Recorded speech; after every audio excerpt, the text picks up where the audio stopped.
नाभाग के अम्बरीश हुए, जो ठाकुर जी के परम भक्त थे, जो प्रतिवर्ष निर्जला एकादशी का व्रत किया करते थे। निर्जला एकादशी जिसमें जल का भी पान नहीं किया जाता, निर्जला जिसमें निर्जल रहकर के व्रत धारण किया जाता है, ऐसे सुंदर व्रत को किया करते थे। एक बार राजा अम्बरीश ने निर्जला एकादशी का व्रत किया, तो एकादशी के व्रत का कुछ नियम होता है महाराज। एकादशी के व्रत का परायण द्वादशी तिथि के बीच में होता है।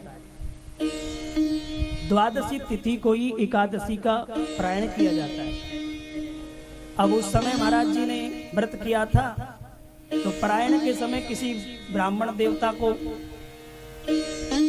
आमंत्रित किया जाता है, फिर उसको भोजन करा करके फिर परायण करते हैं। तो राजा अम्बरीश ने अपने गुरुदेव भगवान को आमंत्रित किया। इनके गुरुदेव हैं दुर्वासा ऋषि जी, और ये ऐसे संत हैं महाराज जिनके नाक पे ही गुस्सा चढ़ा रहता है। हाँ, सब तरह के संत हैं, बात बात पर ये फूल जाते हैं महाराज। अब है तो हैं साहब, क्या करें। तो गुरुजी कल आपका निमंत्रण है, आप पधारें। गुरुजी ने कहा ठीक है। गुरुजी तो अपने नित्य क्रम में चले गए। इधर राजा अम्बरीश ने जो है व्रत किया। अब जैसे द्वादशी वाले दिन, जिस दिन ब्राह्मण देवता को भोजन कराना था, उस दिन संयोग ऐसा रहा कि द्वादशी कुछ देर की थी, कुछ क्षण की थी, उसके बाद त्रयोदशी लग रही थी। कई बार तिथियों का क्षय भी हो जाता है, तिथियां टूट जाती है। तो ऐसे ही द्वादशी थी तो सही, पर कुछ समय के लिए थी। और एकादशी के व्रत का नियम यह है कि एकादशी के व्रत का पारायण द्वादशी में ही होता है। अब निमंत्रण दे दिया गुरुजी को, गुरुजी चले गए नित्य कर्म में। अब संत महापुरुष जब बैठ जाते हैं भजन में, तो थोड़ी देह का भान रहता है। तो भैया कहाँ भान रहा, वो तो अपने नित्य कर्म में ऐसे बैठ गए कि भूल गए गुरुजी कि चेले ने यार भोजन के लिए बुलाया।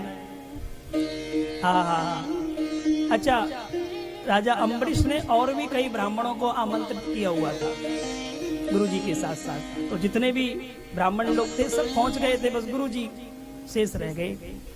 तो ब्राह्मणों ने कहा महाराज जी द्वादशी समाप्त होने वाली है, त्रयोदशी लगने वाली है, इसलिए थोड़ा जल्दी पारण कर ले। अम्बरीश ने कहा महाराज बिना गुरुजी के, और आप मेरे गुरुजी को जानते नहीं है, यहीं चढ़ा रहता है, कर देंगे गोविंदाय नमो नमः, इसलिए थोड़ा इंतजार कर लो। ब्राह्मणों ने कहा ठीक है महाराज। तो करते गए करते गए करते गए करते गए, एक क्षण रह गया बाकी द्वादशी को समाप्त होने में। ब्राह्मणों ने फिर कहा महाराज जल्दी से पारायण करिए, नहीं तो त्रयोदशी लगने वाली है।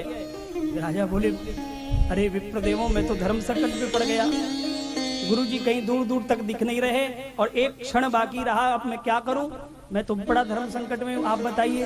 बोले महाराज जी आप धर्म संकट में रहो चाहे ना रहो, यदि इस क्षण में हमने पारायण नहीं किया तो हमारा जो जन्म जन्मों का जो एकादशी का व्रत करते आ रहे हैं, आज वो हमारा खंडित हो जाएगा। इसलिए आप करो या ना करो, पर हमें तो पारायण करने दो। अम्बरीश ने कहा हे ब्राह्मणों, मैं नहीं चाहता कि मेरे कारण आप लोगों का व्रत खंडित हो, आपकी जैसी आज्ञा। करते क्या क्या क्या क्या करते महाराज।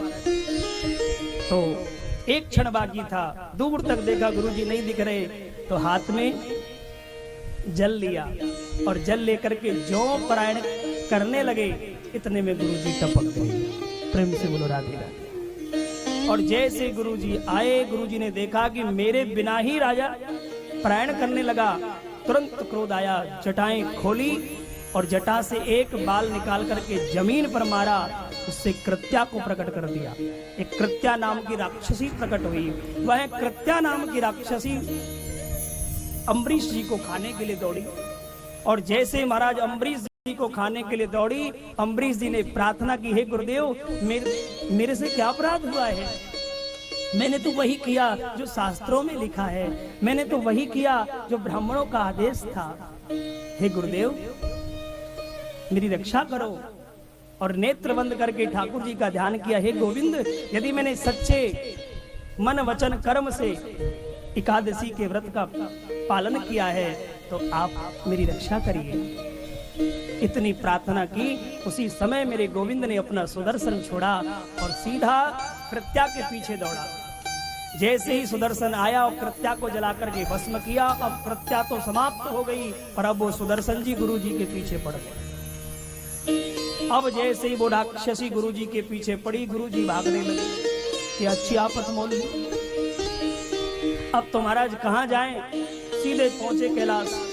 भूत बावन भोलेनाथ समाधि में बैठे, त्राहि माम त्राहि माम त्राहि माम, भोलेनाथ रक्षा करो रक्षा करो। भोले बाबा ने कहा क्या हुआ? बोले ये देखो। जैसे ही देखा महाराज सुदर्शन, आए हाय, भोलेनाथ समझ गए सारे दृश्य को, देख करके बोले क्षमा करना भैया, हम कुछ नहीं कर सकते। हाँ हम कुछ नहीं कर सकते, सिंगल। फिर वहां से भगे महाराज ब्रह्मलोक में ब्रह्मा जी के पास। ब्रह्मा जी ने भी हाथ ऊपर कर दिए, हम भी रक्षा नहीं कर सकते आपकी। फिर तो इंद्र जी, चंद्र जी, यम जी, नियम जी, कुबेर जी, जितने भी जी है ना, सबके पास चले गए, लेकिन दुर्वासा जी को किसी ने नहीं बचाया। अच्छा भगवान का अपराध करे तो फिर भी कोई बचा ले, लेकिन यहाँ तो भगवान के भक्त का अपराध हुआ है, इसलिए किसमें सामर्थ्य है?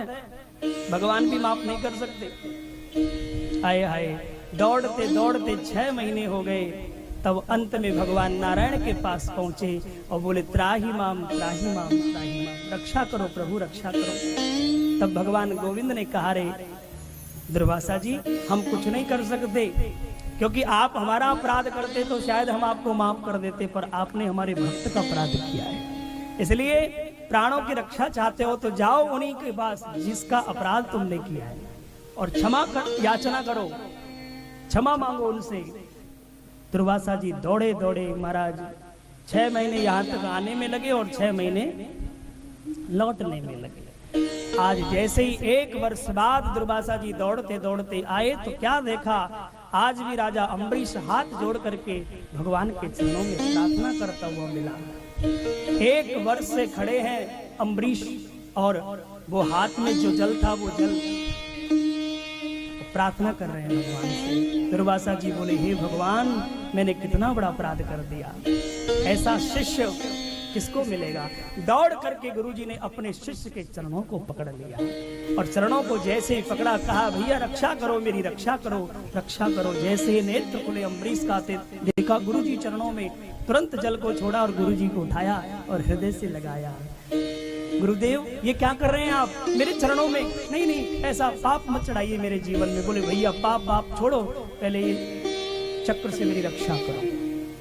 तब अम्बरीश ने नेत्र बंद करके फिर ठाकुर जी का ध्यान किया और कहा, हे गोविंद यदि मैंने मन वचन कर्म से एकादशी का सच्चा पालन किया है तो आप मेरे गुरुदेव की रक्षा करें। इतनी प्रार्थना की, सुदर्शन चक्र वापस गोविंद के चरणों में पहुंचे। ऐसे महाराज राजा हुए इस वंश में जिसका नाम है सूर्यवंश। इन्हीं अम्बरीश के बेटा हुए मानदाता।